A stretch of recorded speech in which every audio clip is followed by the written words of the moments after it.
Karen, she's so spooky. Paranormal Karen, funny too. Paranormal Karen, she's so spooky. Oh, and did I mention she's funny too? Yeah, cha-cha-cha.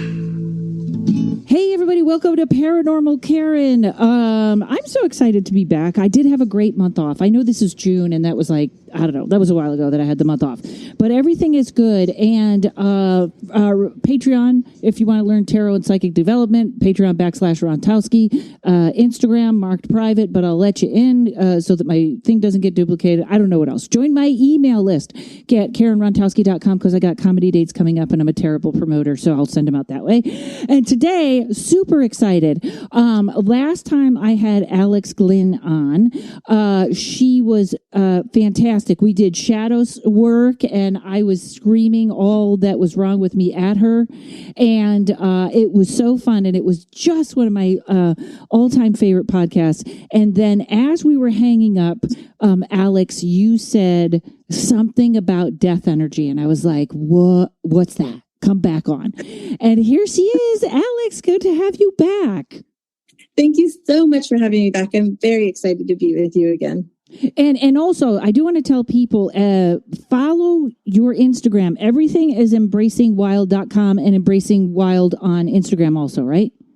Yeah, that's correct. You are putting out these fantastic little videos. There's another guy, you and this other guy, Phil Goodlife. I stop at both of those to see exactly what you're saying. So we did this last time, but you can give us a real quick, in case anybody didn't hear the other one. I don't know if it was quick. How you got into the field of work that you do? How did that start? Sure. I think it was something that I like to say I was circling the work for a long time. The dark psychic-y aspect had moments where it would poke its head out. And I think, how did this specifically start?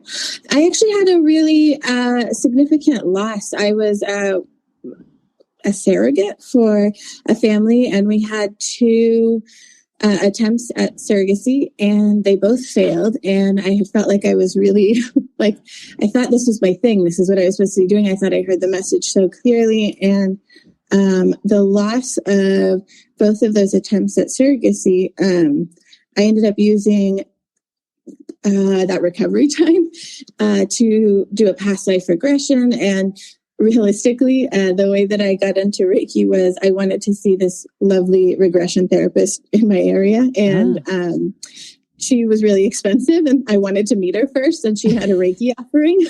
And so I signed up for the Reiki offering. So I was like, well, I just want to see her face and see if I really want to get this vulnerable with a stranger. And I fell in love instantly. And in my first Reiki training class, I started psychically receiving messages that I've been receiving forever, but I kind of just thought I'm judgmental or, I don't know why I know this or I think this about this person. It wasn't always negative, but in that first class, I opened up really significantly psychically, and it just made sense because I am a Scorpio sun and moon. So the dark side of transformation is always something that it's like it speaks my language. Like I understand it. It doesn't feel overwhelming. And so everything's kind of just evolved as a practice and headed in that direction. So shadow work, all of that. That's why I love you, because I really feel like shadow work, but you sort of do it the same way I do, which is, I'm always honest in my readings, but I don't think it's my job to leave people depressed or fearful. My job is to show them what I see and then kind of make them feel better about the whole universe. And in fact, the biggest, this is a really strange thing, but right now, the idea, it sounds so simple and everybody knows, but not being attached to the outcome or what it looks like is a major thing right now, because I'm thinking in relationships. I'm sort of in a small town. There's not a lot of people. But I'm thinking, well, you think it has to look like this, Karen, and that's not, just lose that. right? Like, and that shadow work is what keeps us in the loop that it has to look like this. Like, I'm realizing how many times in my readings I will tell people, I told someone, is like, I'm ready to meet someone. And then I'm like, well, are you, I always say this, are you on the apps? No.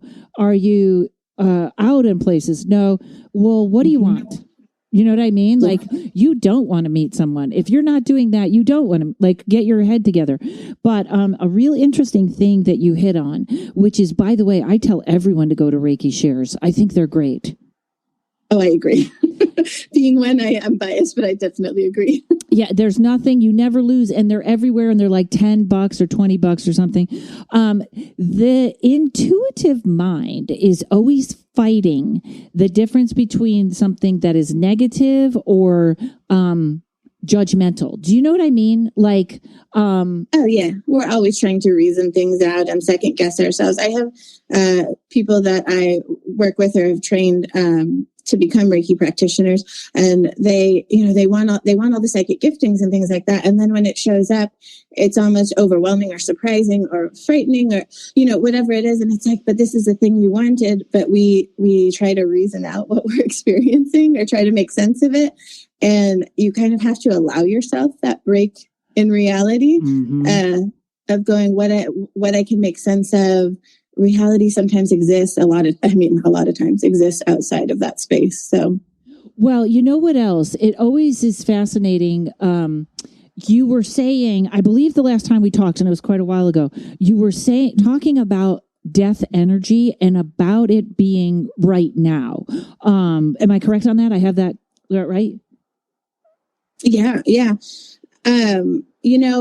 I think that collectively, we all obviously COVID and however you want to interpret that and things, we've all had this opportunity to experience death energy. And even today, like the day that we're recording, it's Friday the 13th. Mm-hmm. Death is the 13th card in tarot. Mm-hmm. Like I just, you know what I mean? Like just this concept of we just happen to reschedule and be recording on the 13th. Yes. Really funny in general, because even in numerology, 1 and 3 is 4, and that's opportunity. And so this concept of the shakeup that we have all collectively been experiencing the last few years, how much opportunity for change has it unearthed? How many things have been brought from the collective subconscious or just the norm or culturally the way that we do things to the surface? And it's been uncomfortable. It's been painful. And I think that's a big part of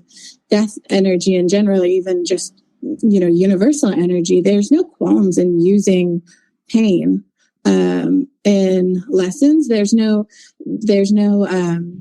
good or bad or right or wrong value judgment to it. And so I think my hope is that we can have this podcast and make people feel a little bit more at ease or even aware of what death energy looks like, so that it's not so overwhelming. It's not so mysterious. The fact that there's even potentially like a disclaimer that I need to throw out there, being like, we're going to talk about death, and like knowing that that's an uncomfortable conversation for some or most is telling me we need to have the conversation, because we don't know enough about it to even be comfortable with something that we all inevitably will experience. Yes. And people equate death with the end. And it's not the end. It's like anybody that knows tarot, I am always excited when that death card comes up, because to me, I almost always see it as the end of stagnation. And of course, people know that the death card is not the real death card. That's not the way, right. But it is interesting because there's a couple of things going on. And I don't know if this relates to the topic, but I just would love your opinion on this, because I've had this happen to quite a few people and I can't figure out what it is. Because, Jessa Reed, she says we all died. There was a point, what did she say? We all died in May of 2020 or so, was that? Yes, she says something like that. And I don't disagree. I really, if you think about how, I guess I don't know, but you think about how the world changed that fast. I almost do wonder if we died and we're sort of in this alternate universe right now. So I have had quite a few people. I had a friend, had a dream about a house. found that house. The house is for sale. Exact house. Husband also, like, they connected on the stream. They described it. There was this tree in front, blah, blah, blah, and bid on the house and didn't get it. And they were like, what was all that? Like, why would we dream about a house that we're not going to get? And I thought about it and I thought, I wonder if we're changing timelines so fast right now, or another thing is sort of like, we think every synchronicity is about us and what we're getting. And sometimes it's just a synchronicity. I don't know. Do you have any? I know I kind of threw that at you out of left field, but no, a lot of people are having this experience where it's so psychic, it's so on, and then it's like, no, that was wrong. Like, what is that? Honestly, I could sit here and probably talk to you about this forever. Like, I love the idea of picking apart concepts and constructs and things like that. And where is this coming from? And I think number one is, if you believe we all died, then we all died. Let that be your truth. And I love it. I think it's great. I'm like, that sounds wonderful. I think there was the clearing, right? Yeah, we can clear up everything. I think it was an apt end. But I also think if, like, we went kind of that second half of what you were saying is this concept that we think that getting something right or something working out the way, like when we're talking about being attached to the outcome, like the way that the belief is that, like, well, we both dreamed about this, so this must mean we're going to get the house, is there's an attachment to the outcome. Is it also possible that, like, we both dreamed about a house and we both saw the house in the physical, and that was the point? Like, was it supposed to be acknowledging this psychic connection between the two of you, an ability for the mysticism around dreams and telepathy, and then to see the house in person? It's just, part of me wonders, could we be hopping timelines that quickly? Absolutely. Could you be having those synchronicities and then all of a sudden pointing your perception at something else and manifesting in a different direction? For sure.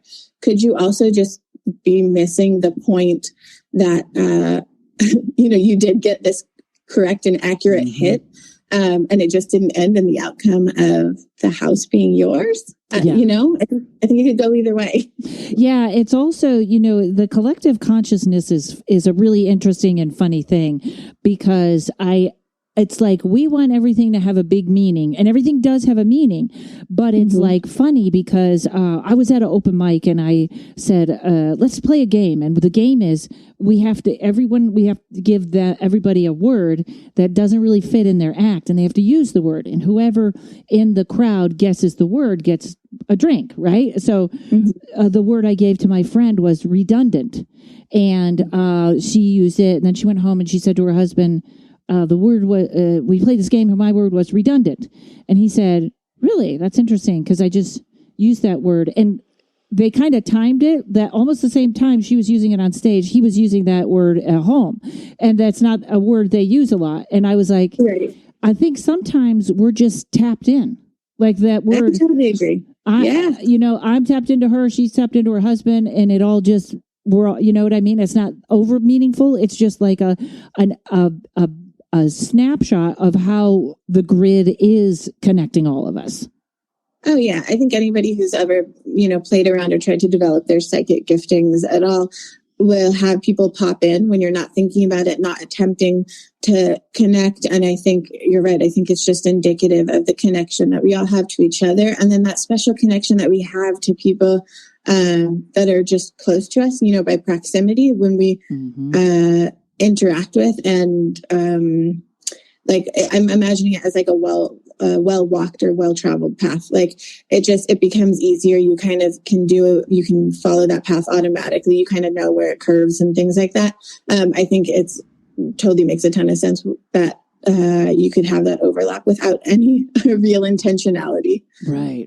And by the way, and I don't think any of my listeners are uncomfortable with this talk of death, because we're not talking about a death. We're talking about death and in many forms. But it is interesting because I have a friend, and we're both having not depression, like, oh, my life is stinky, because actually my life is getting quite a bit better, but there is this underlying thing, and she's having trouble. She cries a lot and she doesn't know what it's about. And I do feel like it's almost exactly what you said, is there's something is dying. The old way is dying. And I almost worry part of the world is going to die soon. Like I shouldn't make that prediction because I know it's all for good, whatever it is. But is that what like sort of you were describing as the death energy? We're kind of death and destruction energy right now, the knocking down of the old. Okay, no, this is perfect. This is a perfect segue into, so part of what I do when I work is I come across these energies repeatedly and I look at the programming behind them and why they sit the way they do. And then what I'll do is I'll zoom out and I will mirror it to our human experience or nature, or whatever that is. And so when you're talking about even like depression, it's actually something that I have like written down in my notes. I'm like, oh, I want to pinpoint this so let's talk about actual physical death and the process and what that looks like in terms of things that we have observed and know are true to the death, like the actual physical dying process. So one of those things is excessive sleep, and that notes exhaustion. So the dying process can be exhausting, and I think that has a lot to do with the slow detachment from nourishing ourselves in this world and heading off to the next. Even snakes slow down or stop moving and stop eating before shedding their skin. Okay. And so this is why I say it's so important to not personalize death energy, because this can feel a lot like depression.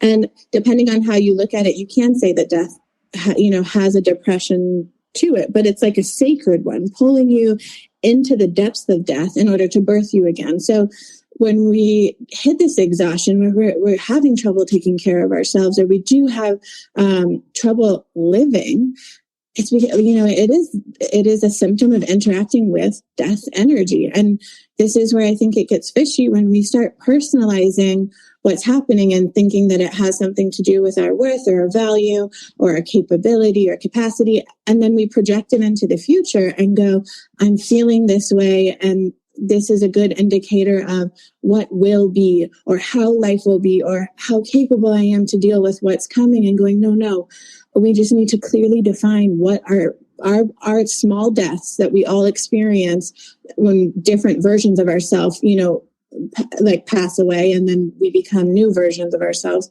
We need to know what that looks like so that we don't use it as proof that we're incapable or not valuable. So I would say depression is like a very real and genuine step of death process. Yes, it does. And also I feel like this is also, connected to the whole thing. I have to write,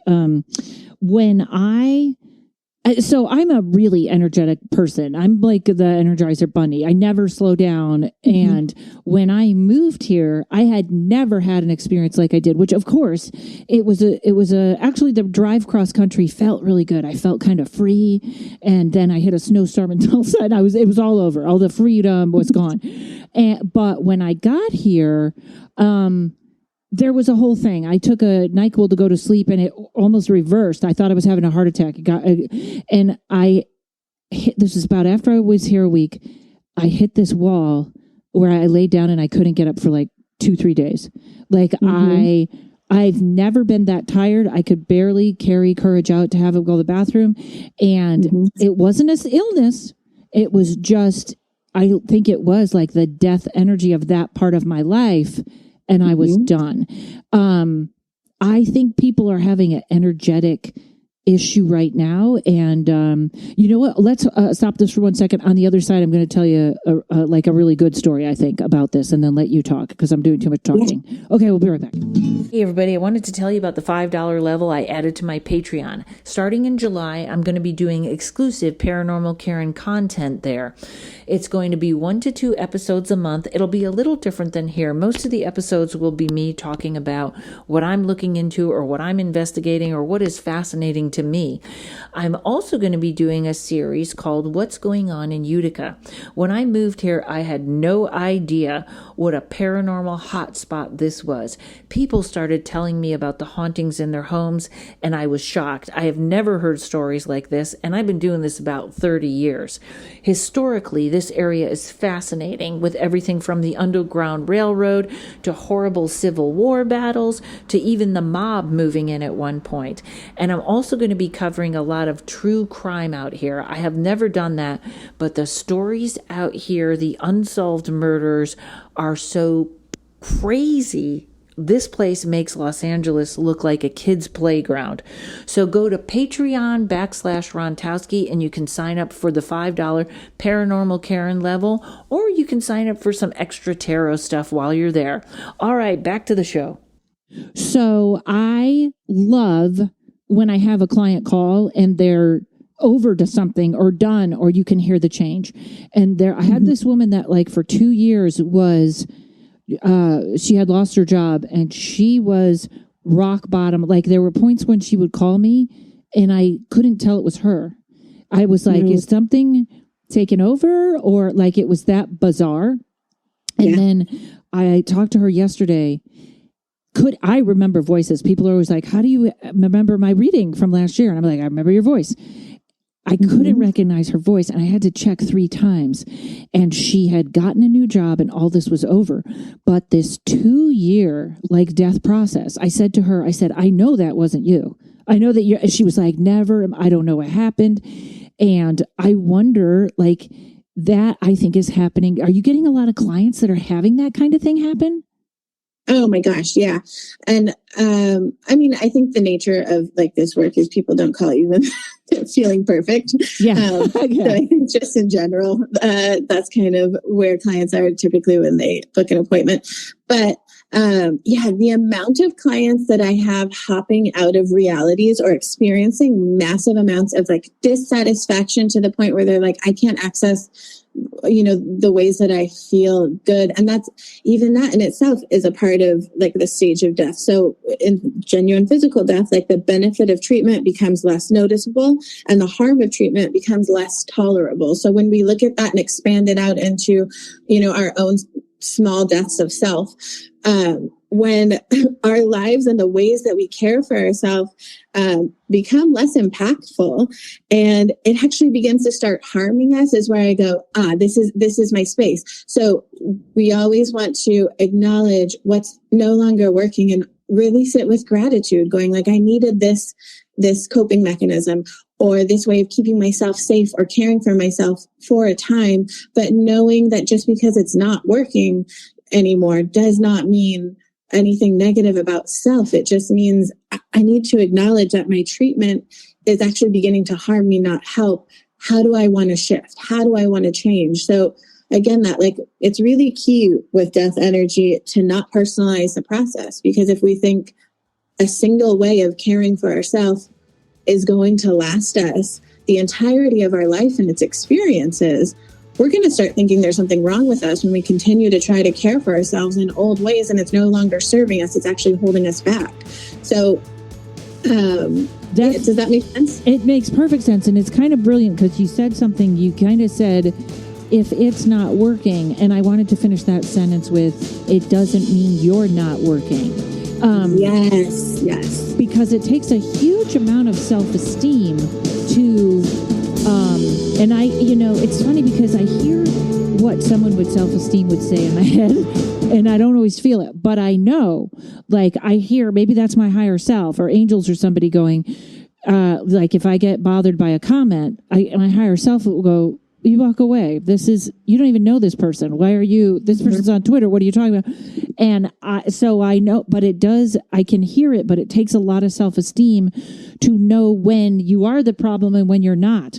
You said, is this a good time for people to, sort of, like I can acknowledge easily, I had this huge change. So there's a death, certain deaths are coming. You know what I mean? I can say, you're right, Alex. I put this went to death, this went to death, but some people don't recognize that, do they?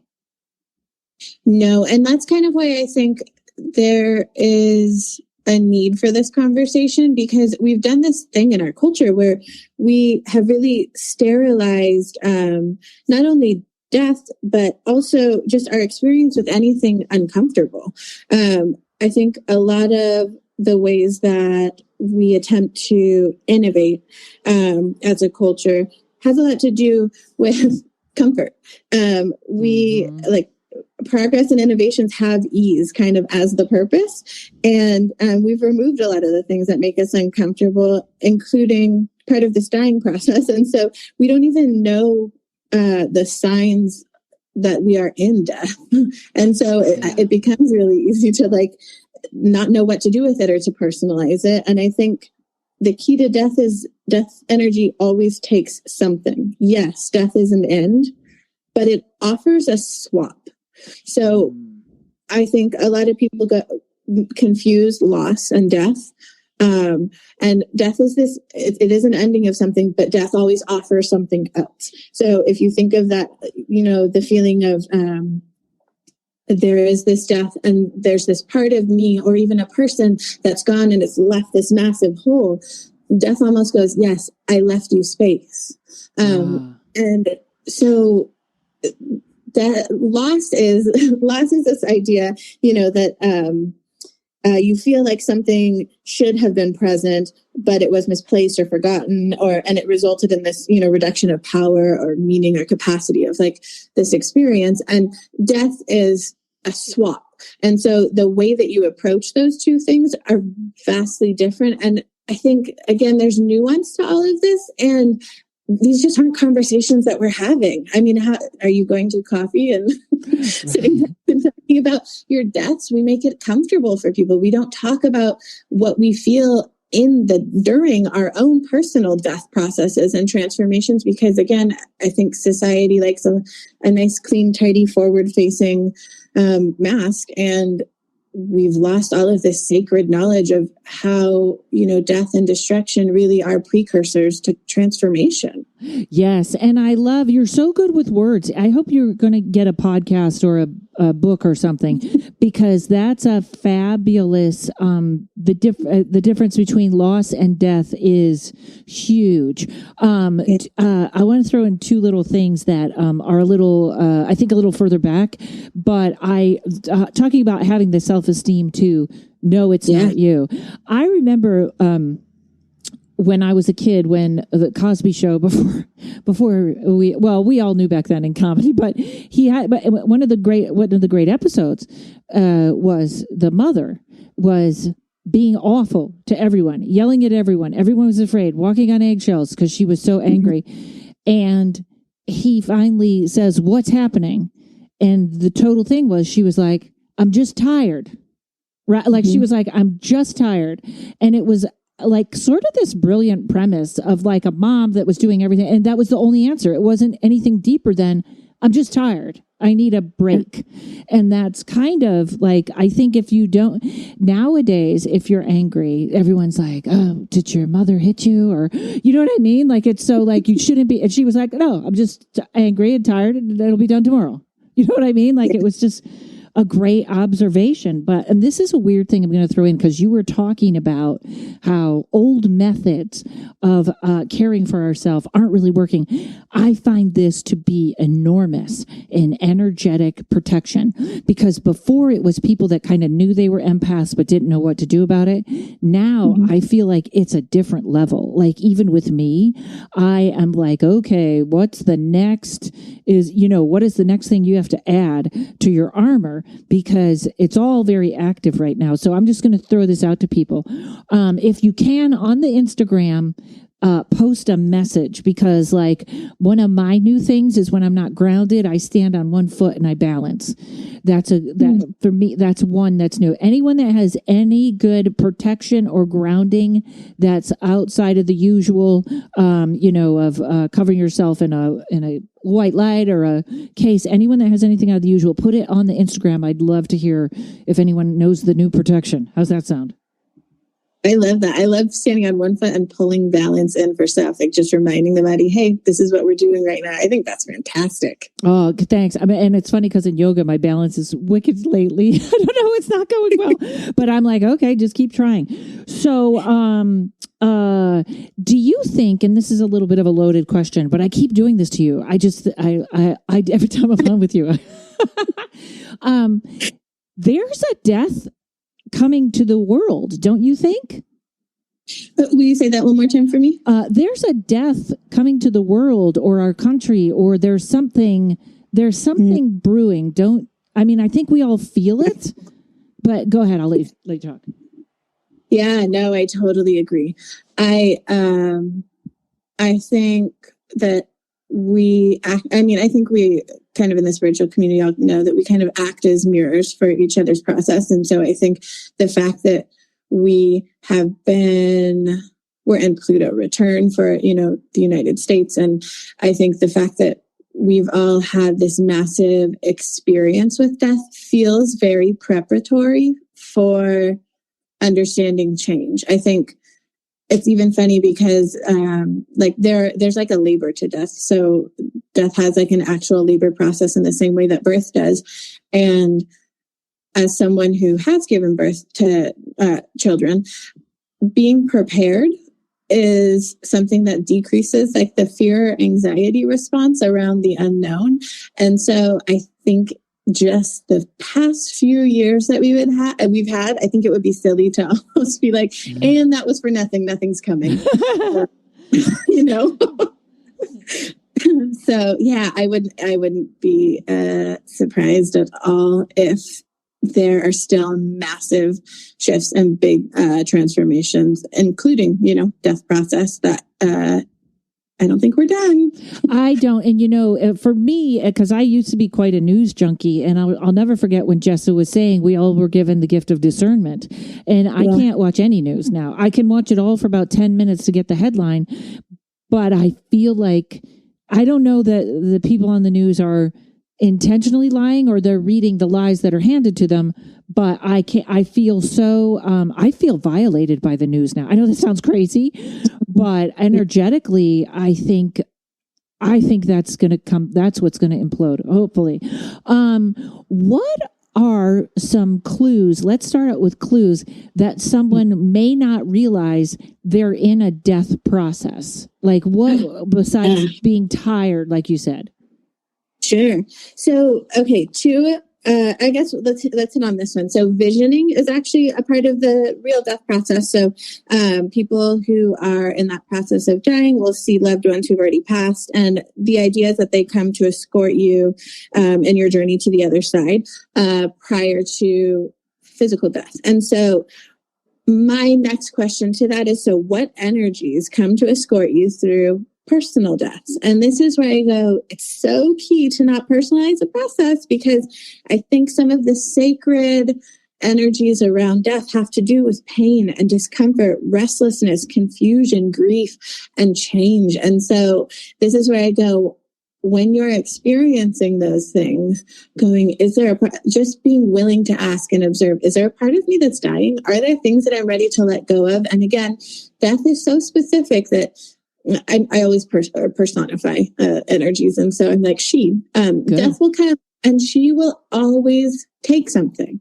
Like that is what death energy is. It is an end. So she's always going to take something. And if we are not conscious of our own programming and patterns and cycles, how do we even know what we want to get rid of? How do we know what we want to offer her when death shows up? I think, even when you're talking about this idea of self-esteem, so I'm going to go a smidge personal into this, and I've talked about it on another podcast, so it's already out in the world. But my spouse, my partner, and I are working through betrayal and infidelity. And the very first thing that happened when this all came to light was this deep sense of self-esteem and self-worth of going, this has nothing to do with me. This is what dying feels like. And so again, to be able to step back a little bit and go, the pain of this isn't indicative that this cannot heal. The restlessness that I feel now is not indicative that I will not feel peace again. The confusion is just what it feels like to shift. And my grieving, there are very genuine things that I am losing and letting go and that are ending here that deserve to be honored and grieved. And to go, we don't have this conversation in this space enough to even recognize that we have options or can be objective as we experience the painful aspects of dying. So this is what I would say when these sacred energies around death show up, what do we want to offer? Do I want to offer the things that are broken and not working about my life? and allow myself to stay in a place of, self-esteem and self-worth and not give that away, and or even potentially say, never mind, I don't want to end this. I want to end, my future, or I want to like take away options for my future. It's just being able to add some intentionality to the process and recognize when it's happening gives you so much more power in choosing what ends and what you still want to hold on to and how you want to move forward and through it. Does that make sense? It makes perfect sense. And also this is where it can get tricky when I'm reading for someone, where this is the part that people aren't aware of. And this is, there's psychic, like this is happening in the future stuff. And then there's, this is why stuff. And the why stuff that people just are very attached to their pain. And and I know this is me too. And I hear the alarm go off, but we are programmed in the United States to be a victim of everything. And that is why I think people are yelling and try to cancel, because I hear it the other day. We were trying to get a dentist for my dad went to the dentist. He needs an oral surgeon. And the guy said, pick whoever you want. Well, I've called 10 of them and they were all like, we can't just take a person. So I called my sister and I go, just not mad, but I go, the dad's dentist scammed us by sending, and she goes, what do you mean he scammed us? And I was like, did he refer an oral surgeon? And then I thought, you just did that. You just became a victim because you didn't want to call these people. And that is our go-to, probably in the world, but in the United States, victimhood, or it's just not working, that people do not want to offer death. Whatever will give them forgiveness, or like that negativity, that negative thing that's forming their identity. Did that make sense? Was I on the right path with that? Yes. So here's my thing. I think you have to play out the victim role if you don't know how to wield your own personal power, right? Okay. So in order to feel powerful, you have to take from someone else or receive from someone else. And so it makes sense, again, where I go like, listen, if you've been playing the victim, I get it. You're just grasping at a way to grab power. But this is, again, where I think the death process does something kind of cool, where we all, I'm assuming this podcast, this community, we've all kind of heard of near-death experiences, and even just that process of like a life review when you pass or when you have that near-death experience. And here's, when I read like a life review, my life flash before my eyes. When I read the energy behind that, it feels a lot like there is an opportunity to separate your power out of the subconscious and bring it into a conscious awareness. And I think that we see this play out when you see a medium, or if you interact with those who have already transitioned, they come through with greater insight and objectivity and compassion than they typically had in life. And I think it's because we've separated out our personal power from our subconscious ego narratives. Mm-hmm. And I think that's why they come through in that way. Or when people have near-death experiences, they come back with, like a transformed sense of self and the way that they exist in the world. And you often see them make major life shifts or have, these great awakening, like enlightening moments. Yeah. And I think that our small deaths that we have throughout our life offer us that same opportunity. And so when you're talking about popping out of victimhood, I'm like, listen, death is great. Death is great for popping out of victimhood, because there is this separation of your power from that ego subconscious space. Does that, because you get an objective view. Does that make sense? It does. And, it's very funny. I'll leave this and then we'll take a break to get to the last part of this. But one of my mantras of the day, and I'm sure it came from my morning pages when I get up in my morning pages, is because there's no denying people are victims. So somebody can come up and... Absolutely. Somebody can do a terrible thing. You are a victim, but no one heals from the perspective of the victim. Yes. They heal from a different place. You can absolutely be harmed by another person, but what you do with your self-care now, it is imperative that you are not relying on the person who harmed you to be a part of that healing, because the truth is the majority of when they're acting out of a place of harming someone else has everything to do with their own wounding. And unless they're really serious about healing that and taking a look at it, you're not going to get from them what you need to heal. And so caring for self, I agree with you. It's not invalidating the harm that you've experienced. It's not bypassing. It's not being shifted. Ultimate, but it's giving you, that sense of power back in your healing. Okay, we'll be right back, folks. Hey everyone, this is Lindsay Pandya, and I'm a recovering psychologist. I have over 20 years of experience in the mental health field, but I realize there's so many limitations. I know there are quicker ways to unlock someone's healing potential and traumas, so I stepped away from being a psychologist and took the scary leap to follow my heart and provide spiritual healing full-time. I believe I have a unique perspective that can help you also step into your full potential. I provide one-on-one healing for trauma through shamanic practices, inner child work, shadow work, and so much more. My Inner Child Workshop begins May 4th at 12 p.m. Pacific Standard Time and May 11th at 6 p.m. Pacific Standard Time. And all of the sessions will be recorded, so if you need to jump in after the workshop begins, just message me and I'd be happy to share them with you. You can learn more about what I offer and connect with me on my website at intuitivepsych.com. That's intuitivepsych.com. Join me and let's go play with your inner child and see how we can transform your traumas into treasures. So it's very interesting that you were talking about visioning, and I just have a quick question about that, because one of the things, and this was not about the move or a death of anything. So when I came here, I had to regroup what comedy looked like for me, or how I'm doing it, or how I'm going to continue on my path, because it's so different out here. But one of the key information things was stop visualizing, like, don't visualize success out further, or the special, put your work together. You're going to write that, film it, and put it out. But there was something about not going too far out, or not being limiting in what it looks like. Even in relationships, it's like, don't make,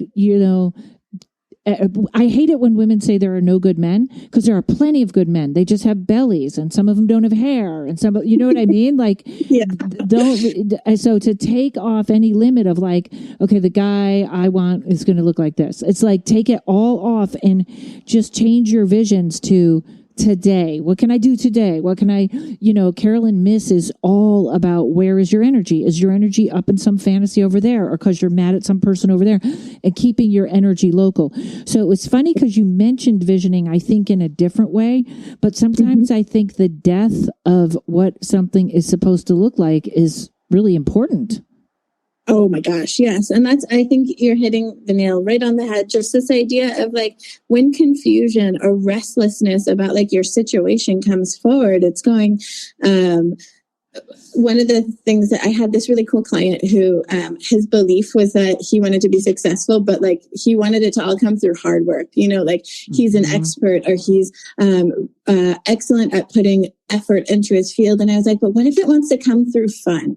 What if you're really limiting, the scope of the way the universe can manifest or bring these things to you, because you just keep saying, I want it to be through hard work. And I'm like, that takes you away from your family, that takes up your time. And it's hard. Hard work is hard. And so I was like, what if you had a funny synchronicity? Don't you want to get a job through somebody going, oh, I know that guy who knows that guy, and this and that. And that's where when I hear you say maybe he has a belly, maybe he's bald, maybe they're divorced, whatever that looks like, is don't limit it. When confusion or restlessness comes up, open the door wider to the possibilities that you're willing to entertain. Yes. And also, by the way, folks, if you're hearing the traffic outside, I think the mic's not picking it up, but I left LA to get rid of the windy, and now the windows are open. It's so hot. Yes. And in fact, it's almost like also that lie that hard work pays off. It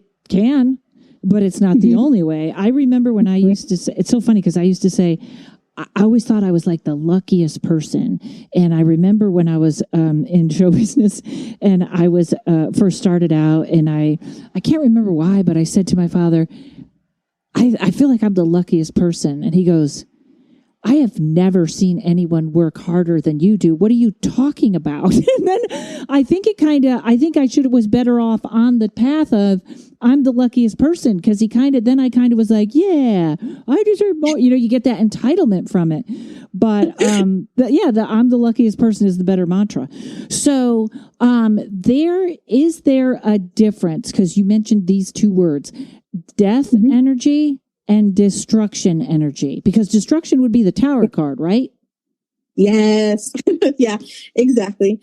So death energy, like I say, is more of like this end and a swap. And destruction energy exists to actually collapse systems and structures. So destruction energy, I always say, it likes to ask you to stand close to the blast, but it isn't trying to take your autonomy or power. It just wants to collapse the structures that you use to access them. So the reason I like to differentiate the two is because death does have this this loss aspect. Like I say, they're different, but like there is an end. There is something that is finishing or changing, and destruction is that energy of like in the rebuild, right? You have to tear things down in order to rebuild. And so as things start falling apart, again, it's really, really easy to panic about the outcome or panic about what the falling apart of these structures mean. And I think, again, we got to remain neutral to the outcome. And so I think it's just important to talk about the process, because as we experience it, if we have an understanding of it, we don't panic when it shows up. Does that make sense? It does. And you know what's funny? I have a good analogy for that. As you were talking, I was thinking about systems collapsing and how scary that can be. And because all my language is either tarot or comedy. But I remember we talk about this a lot. When I first got started in comedy, there were 3 gatekeepers, and they were the Tonight Show, the David Letterman Show, and Conan or whatever was on after. And that was how you made it. And you had 4 million comics all trying to go through the funnel to get to those shows. And then the internet came, and I could not have been happier, because the internet was the great equalizer. Now it's up to you to get your following, and then those people call you. And that can be anything from, TikTok stars that don't deserve to be in clubs that are, to a comic that couldn't get an agent doing their, having a huge following on the internet. But there was that panic. Your jokes are going to get stolen if they're on the internet. You can't do that. Don't put it out there. Don't do a dry bar special. It was all this collapse of the old gatekeepers and the spreading out of the power. And it really scared everyone. But I think it was the best thing that happened to comedy. Yeah, I'm assuming I'm not a comedian. I enjoy all of you. I always tell people my favorite spiritual people to learn from or listen to are simultaneously comedians, because you guys get that dark sense of humor. So while I'm not a comedian, I really enjoy all of you. And I totally agree. I think that this idea of collapsing an old structure and all of the potential harm or threats that could come. And I do have this written down too, this idea of when you're used to avoiding death and destruction energy, anxiety, when it comes up, is a very normal response. And so again, not personalizing, why am I having anxiety?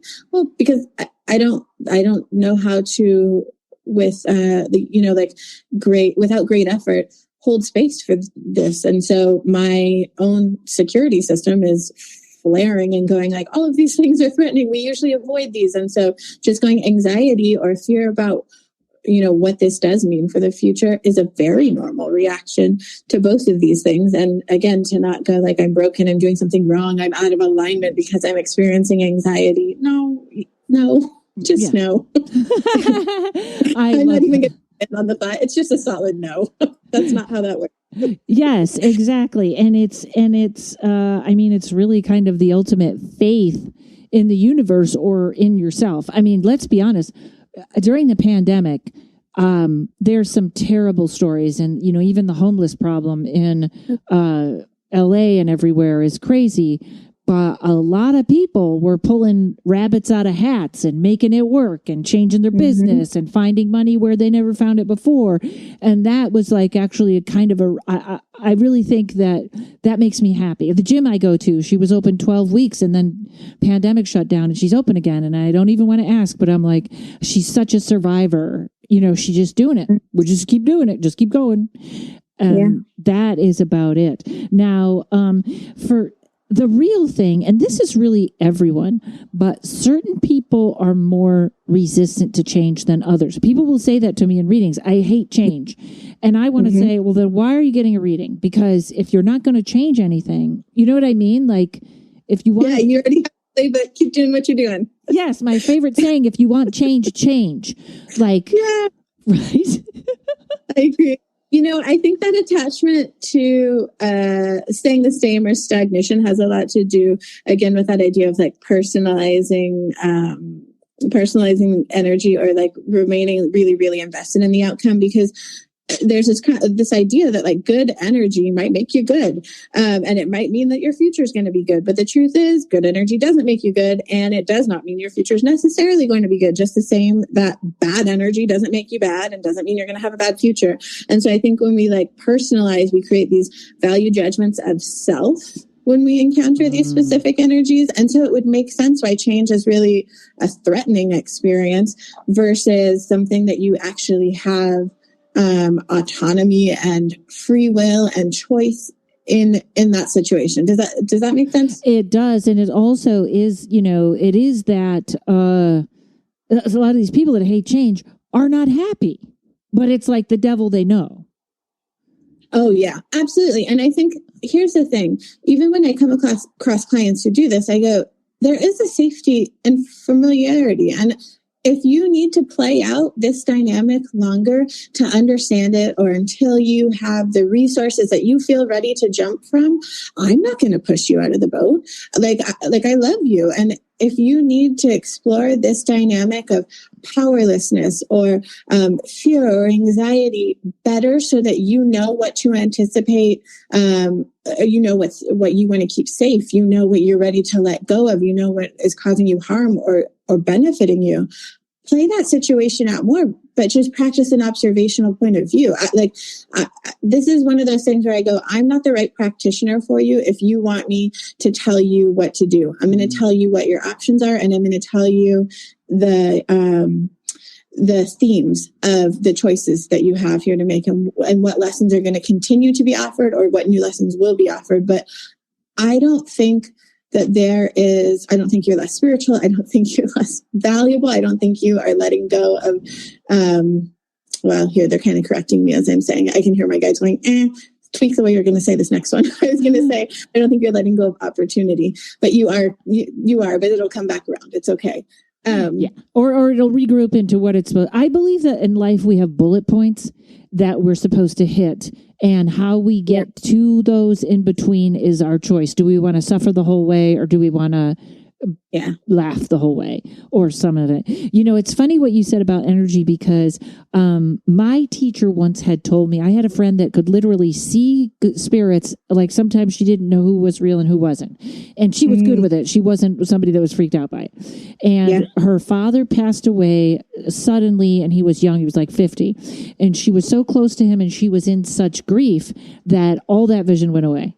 And I asked my tarot teacher, and she said, she lowered her frequency because there was so much grief that and so I always thought, when you're doing your readings, you have to be in this you have to be this up place. And then I kind of realized, no, you have to be tuned in. You can have that frequency be high enough to do your reading, and also you don't have to be happy. Like there are no rules anymore.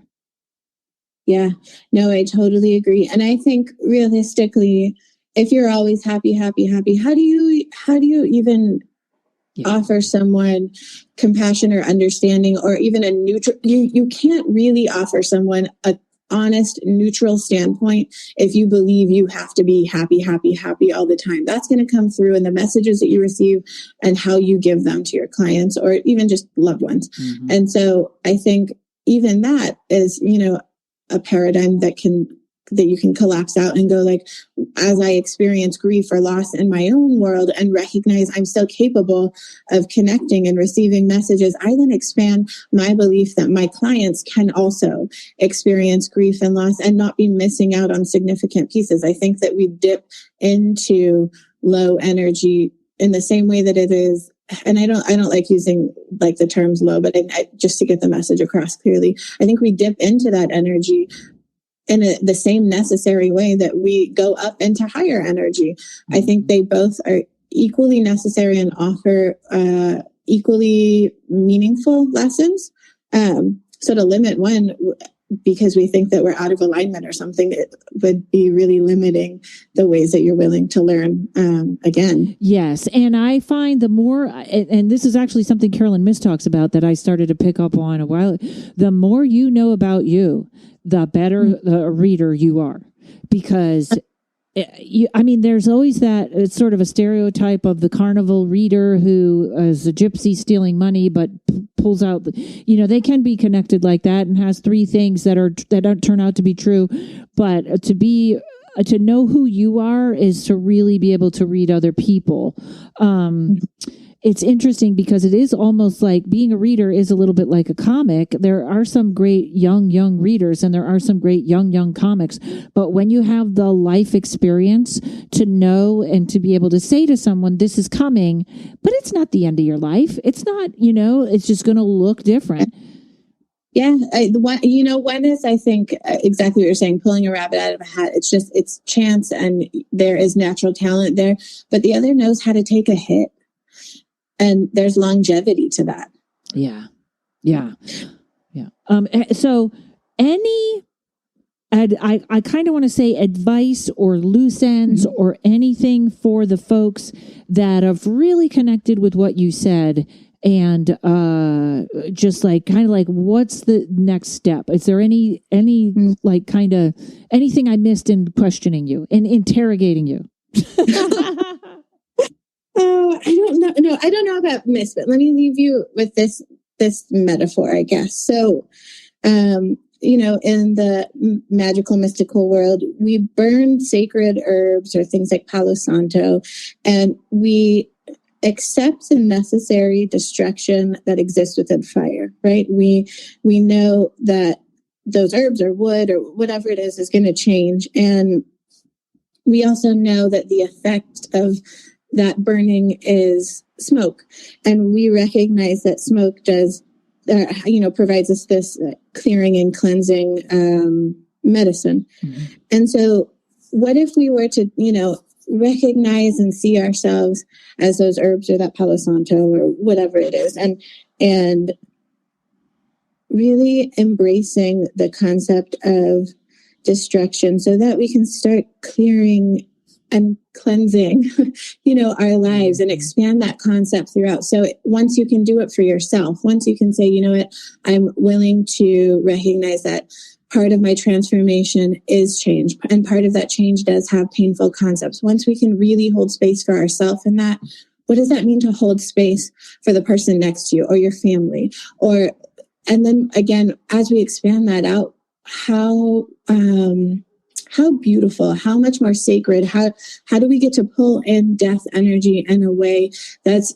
meaningful and that we know how to work with pain and that we aren't prisoner to it. We aren't subject to our subconscious reaction to that experience. So I think all I would say is in that next step, practice holding death energy for yourself.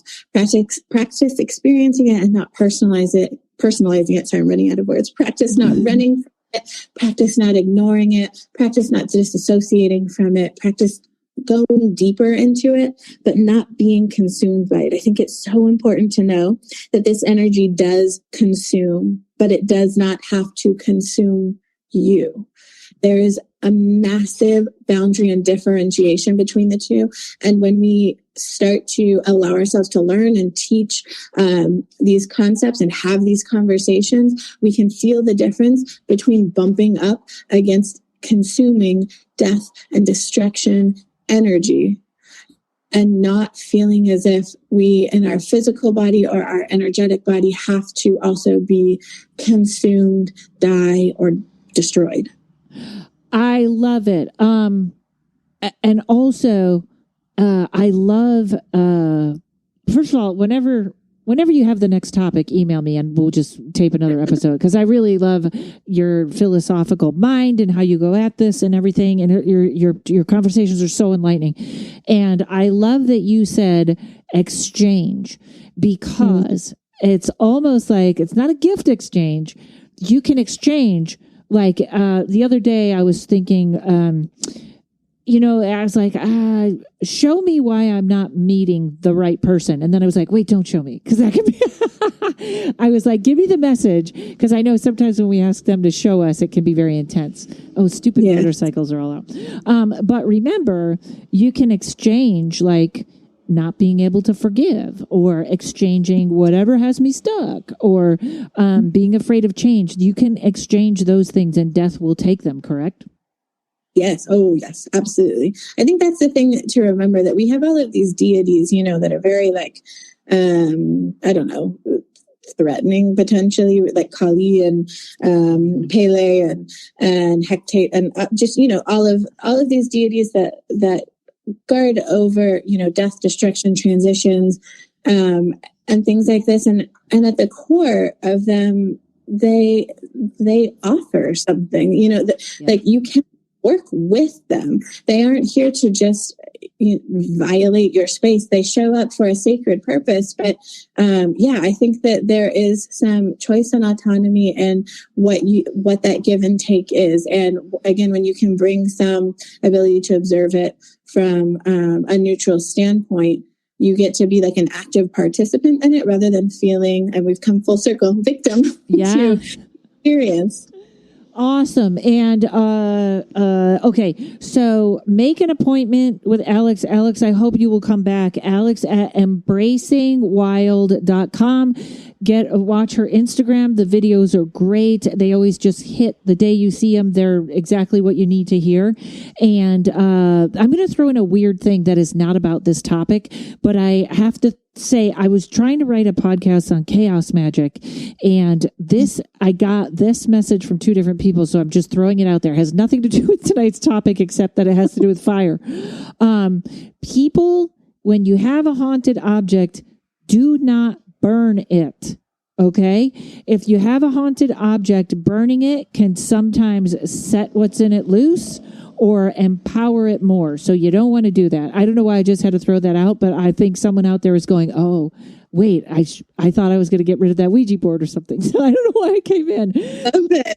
But we'll cover that in the chaos magic one I'm trying to get together. Fantastic, Alex. Anything else people should know about what kind of appointments they can book with you, or let them know, let us all know about that? What's that? Yeah, there's long descriptions on my website, so you can know exactly what you're choosing. But I do a 1 hour session that's just kind of for a reset, when you know kind of the background or the answers as to why you're doing what you're doing and all of that, and you just need someone to reset you. That's that 1 hour. And then I have a 2 hour session that really dives us deep into the programming, energetic connections, and I will lay all of that out for you the first half hour. We kind of set a game plan for what we want to hit, and then we do the energy work. And then the last half hour, I'm still connected to your guides, and we can, psychically ask questions and expand on why things are sitting where they are for you. This is my favorite work, the work that I desire most and enjoy doing. So if this is you, this is who I want as clients. I love sitting in the fire with you. I love sitting in the death and destruction energy with you, because it can be so lonely, and to have someone to look to and to say, is this normal? Am I safe? Am I okay? And to be able to look back at a client and to say, yep, let me tell you why you're doing this. Do we want to keep doing it? To me, that is like the most beautiful, sacred work that I get to do, and I'm grateful to do. And so if that's what you're looking for, that's me. At fantastic. All right. Thank you, Alex. And Embracing Wild is the website, embracingwild.com. And thanks to Mike at Uno Rising Media. Folks, please, in the Instagram or on the Facebook, leave your protection or grounding tips that are unusual. I'd love to hear it. And we'll see y'all next week.